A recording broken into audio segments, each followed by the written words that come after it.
on to today's event to celebrate Boston's leadership on climate resilience and equity. I'd like to also thank the Center for American Progress and the Center for Earth, Energy, and Democracy for their recently released report, A Framework for Local Action on Climate Change, 9 Ways Mayors Can Build Resilient and Just Cities. This report highlights the significant progress being made in Boston under Mayor Walsh's leadership that advances inclusion and equity goals and principles in the city's climate action and preparedness plans. The mayor's leadership has empowered individuals at the community level to be an integral part of this planning process. And we're honored to have one of those individuals here with us today. Fabienne Elassian, the Environment Service Coordinator at the Intercontinental Hotel, is going to say a few words. She's a tireless advocate who serves on many boards, including the Dudley Street Neighborhood Initiative and Boston Mothers Care. Fabienne is a member of the Climate Ready Boston Leaders Program run by the Environment Department, where she has created community events to educate neighbors about climate change. Fabienne, please join us at the podium.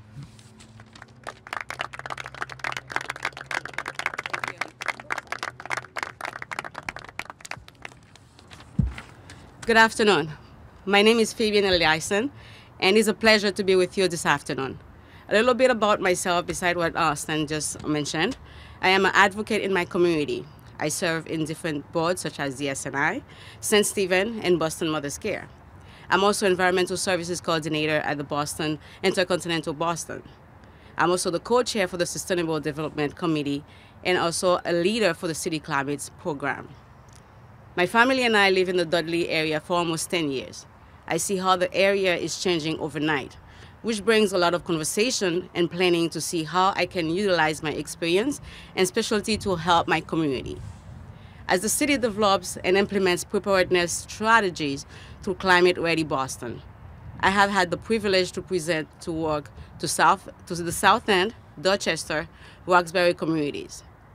As I came to share info about them, I saw that each community stands for courage, independence, and resilience. Now we have community leaders and city officials across the country that are taking steps to educate and improve climate change and resiliency by talking about economy, racial, and social equity issues. The findings of this report are pretty clear that implementing policies to increase resiliency resident of every community and can be effective prepared. Mayor Walsh has led the way here in Boston by launching initiatives like Climate Ready Boston and Resilient Boston, by bringing more green jobs and more climate actions. But most important, he has made sure that the community is involved in every step of the way.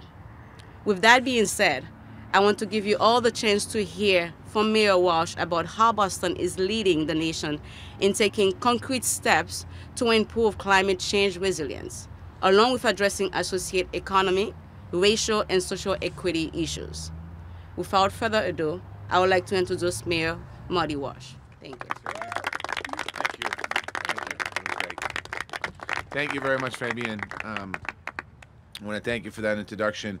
I also want to thank you for your work on Climate Ready Boston Leaders Program. This is a new program spearheaded by our Office of Energy, Environment, and Open Space. It's a Teach the Teacher pilot. I also want to give a shout out to Austin Blackman, our chief, for the great work that you've done. And thank you. I also want to thank our Greenovate Boston team that's training their people how to talk about climate change in their neighborhoods. So far, we've trained 70 leaders and reached more than 500 people. Those numbers continue to grow. This innovative program is an example of how engaging more community members in the conversation about resilience and equity. I'm glad that this is a national conversation is growing as well.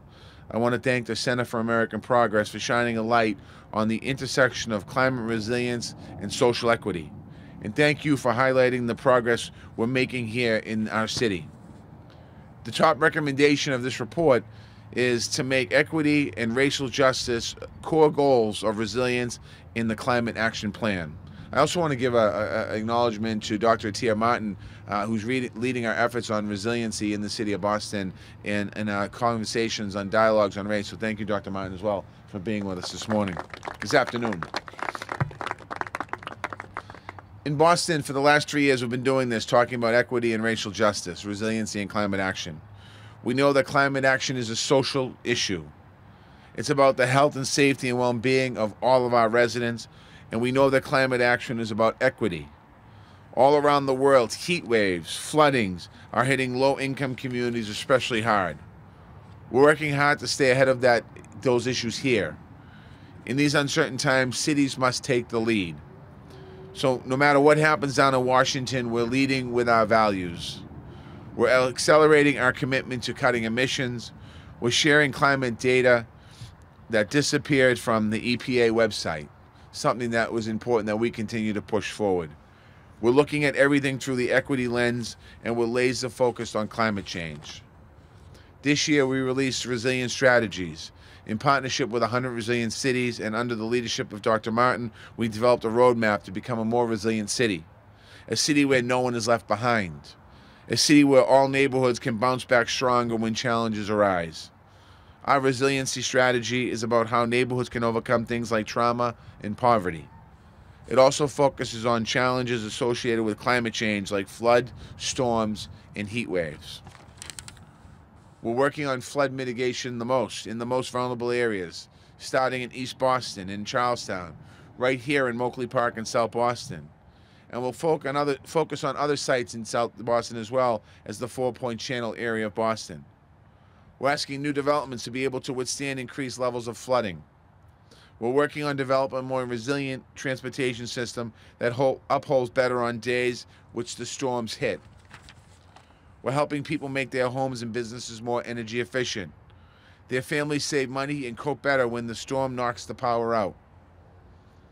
We're preparing for more heat waves by increasing green space and access to the waterfront. This helps people stay healthy, and this helps people invest in their neighborhoods.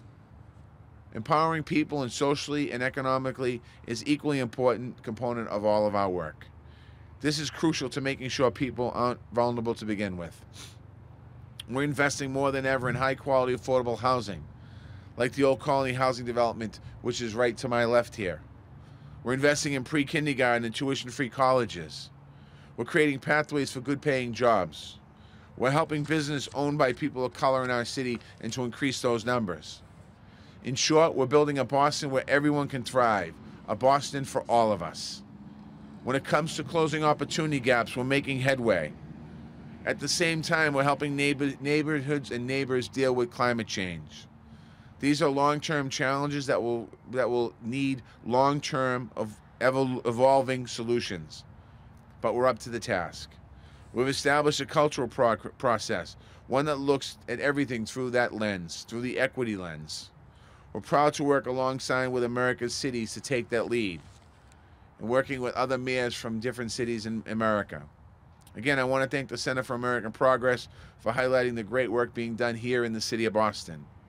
Now it's my pleasure to welcome up to the podium Dr. Cecilia Martinez, Executive Director of the Center for Earth, Energy, and Democracy.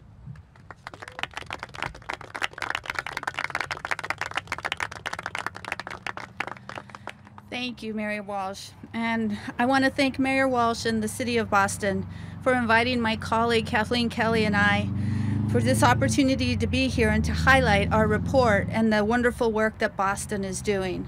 Our respective organizations, the Center for Earth, Energy, and Democracy and the Center for American Progress, collaborated on this report because we believe we are in a most challenging time, and yet also a time of incredible action and immense opportunity. In short, our mayors, our cities, and our communities are rising to this challenge. And what is that challenge? It is a most significant one. It is that our communities and our nation, and indeed our world, are facing the problem of climate change. And the challenge is, how do we address climate change in a manner that adheres to the founding principles of this nation, the founding principles of justice and democracy? For this report, we studied dozens of climate action plans and climate resiliency plans developed by cities across the country. We found that Resilient Boston clearly stands out amongst its peers. It is clear that under Mayor Walsh's leadership, the city and community leaders have embraced and acknowledged the need to achieve racial and economic equity as a critical and central strategy in climate resiliency planning. Boston is an exemplar for what we found in our research, and that is to effectively build climate resilient cities, mayors and city staff must make racial and economic equity a core goal of urban climate action and resiliency plans. The most effective strategies for doing this is to develop strong, respectful, and authentic collaborations with community groups. Through the process of collaboration, community members, all community members, can have a say about what their city looks like. Moreover, real community engagement is the most basic element of democracy. Under Mayor Walsh's and Dr. Martin's leadership, Resilient Boston conducted extensive public engagement with outreach to over 12,000 residents, conducted nearly 170 meetings with community members, including workshops, collaborative research projects, extensive involvement of community leaders. Resilient Boston also launched partnerships with businesses and nonprofits to collectively fight racism and inequality. This effort is based on building relationships across communities and breaking down historic barriers to equal economic opportunity. It is this type of effort that makes a difference. It sends the signal that all community members matter. It creates a socially cohesive urban community. And what is a socially cohesive urban community? OECD defines that as one that is collectively works toward the well-being of all its members, fights exclusion and marginalization, creates a sense of belonging, promotes trust, and offers all members the opportunity for upward social mobility. On the environmental side, taking responsibility for addressing climate change and doing this in an equitable and just way is perhaps the most significant legacy we can leave for our communities and for our country. A central component of combating climate change is to transition to clean and affordable energy.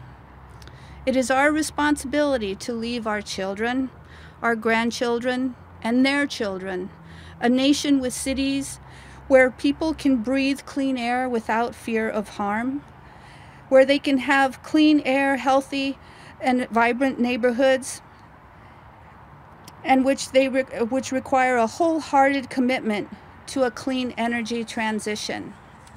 Once again, Boston serves as an exemplar.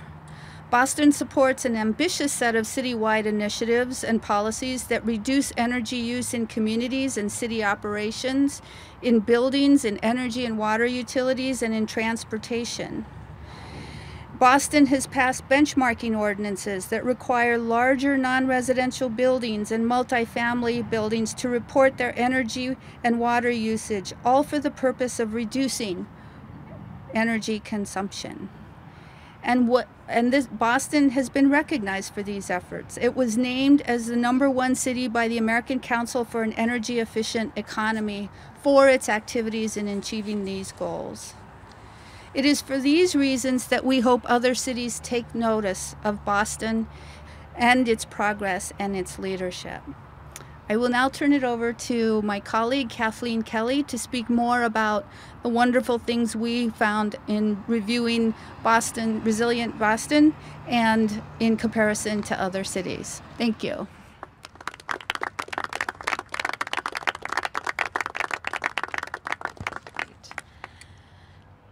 Thank you, Mayor Walsh, for your leadership and for your groundbreaking plan to combat climate change while also tackling economic and racial inequality.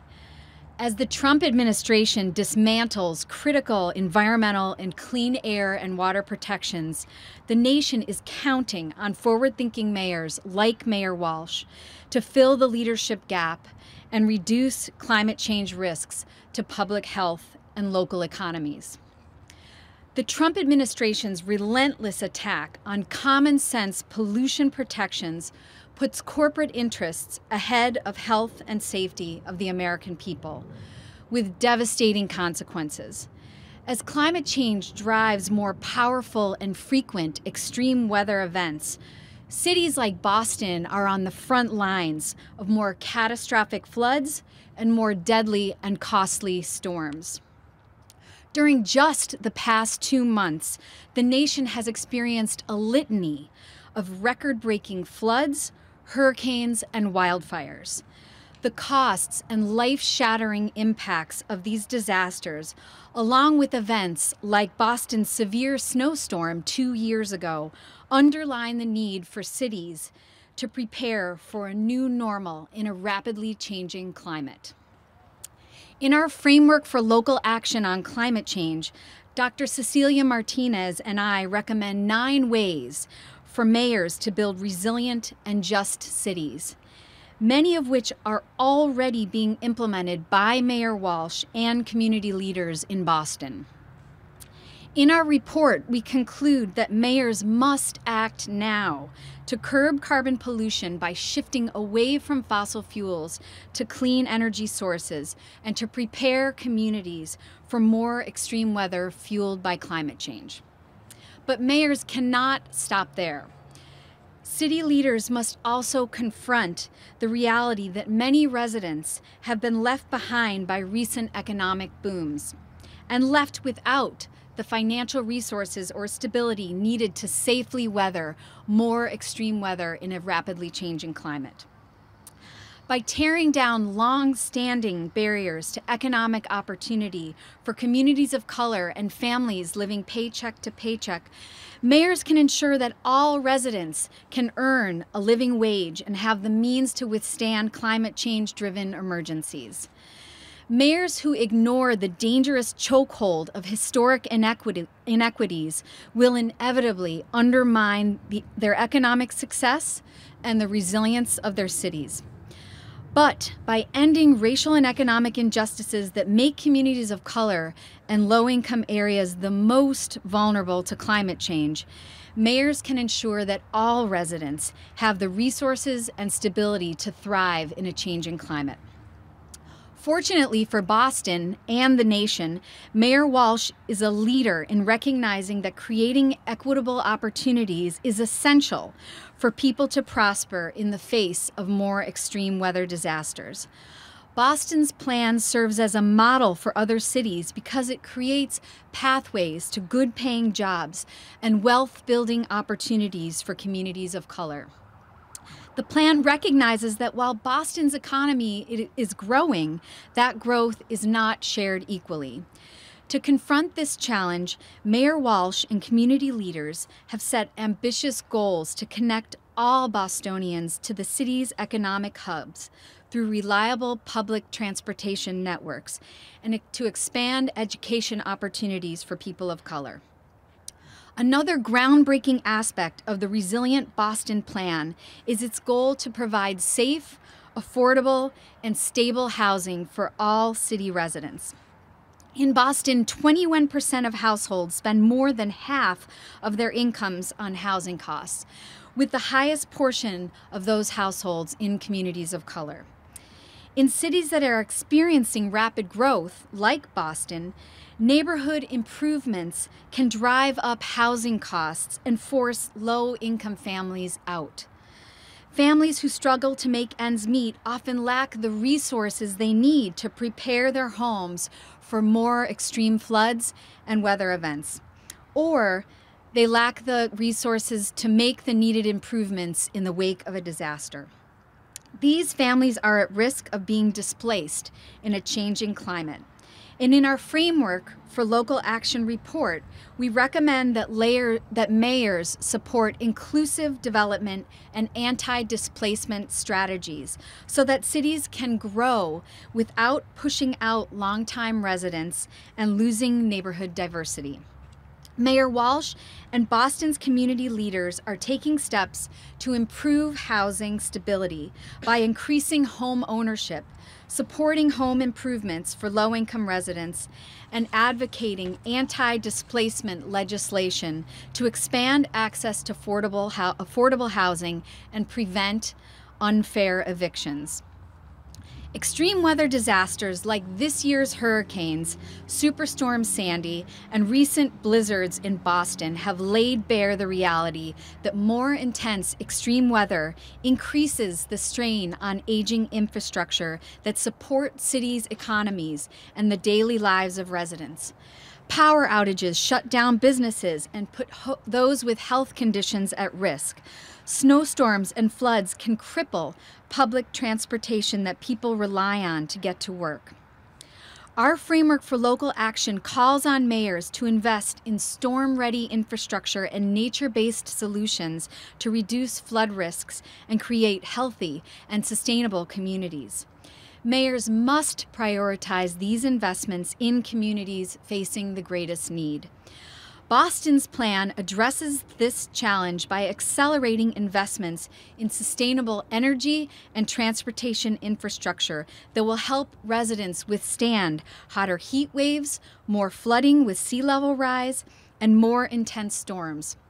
And here in Moakley Park, where we stand today, the mayor is committed to developing a new master plan that will reduce flood risks for surrounding South Boston communities and provide an accessible space to draw city residents together. These impressive actions to build a resilient and climate-ready Boston reflect the leadership of Mayor Walsh and grassroots groups in developing climate change solutions through a racial justice and equity lens. Now, the mayor and community leaders must move quickly to implement Boston's ambitious plan and to strengthen it over time to ensure a healthy, safe, and prosperous future for all Bostonians. Thank you.